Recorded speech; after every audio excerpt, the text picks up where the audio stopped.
ಸ್ವಾರ್ಥಕ್ಕೆ ನನ್ನ ಬಲಿ ಕೊಟ್ರು. ನೋಡಿ ನೋಡಿ, ಈಗ ಇಲ್ಲಿವರೆಗೂ ಆಗಿದ್ದೆಲ್ಲ ಮುಗೀತು, ಬಿಟ್ಬಿಡಿ.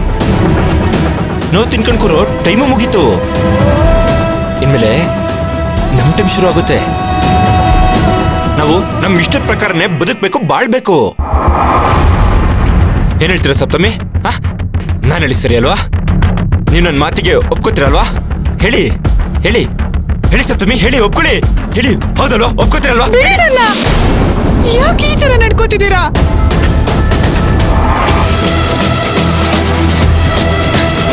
ಏನಾಯ್ತು ಸಪ್ತಮಿ ಸಡನ್ ಆಗಿ? ನೋಡಿ, ನನಗೆ ಯೋಚನೆ ಮಾಡಕ್ ಟೈಮ್ ಬೇಕು.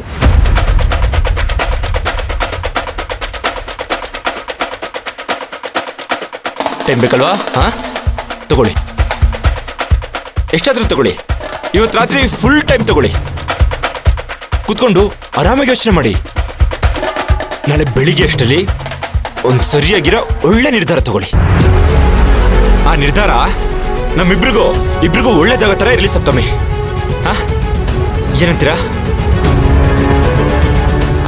ನನಗೆ ಗೊತ್ತು, ನಮ್ಮಪ್ಪ ನನಗೆ ಮೋಸ ಮಾಡಿರೋ ಥರ ನನ್ನ ಹೆಂಡತಿ ನನಗೆ ಮೋಸ ಮಾಡಲ್ಲ ಅಂತ ನಾನು ನಂಬಿದ್ದೀನಿ ಸಪ್ತಮಿ. ನನ್ನ ಹೆಂಡತಿ ನನಗೆ ಮೋಸ ಮಾಡಲ್ಲ. ನನ್ನ ನಂಬಿಕೆ ಉಳಿಸ್ಕೋತೀರಲ್ವಾ? ಉಳಿಸ್ಕೋತೀರಲ್ವಾ ಸಪ್ತಮಿ? ನನ್ನ ಹೆಂಡತಿ ಉಳಿಸ್ಕೋತಾಳೆ. ನಮ್ಮಪ್ಪ ಉಳಿಸ್ಕೊಂಡಿಲ್ಲ ಅಂದ್ರು ನನ್ನ ಹೆಂಡತಿ ಉಳಿಸ್ಕೋತಾಳೆ.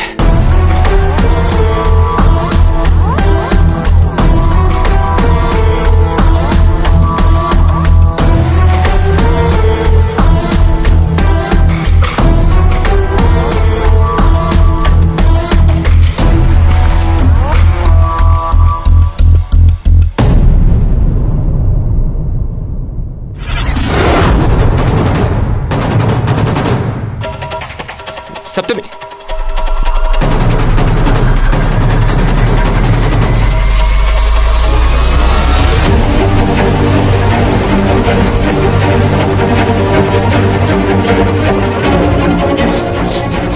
ಛೇ!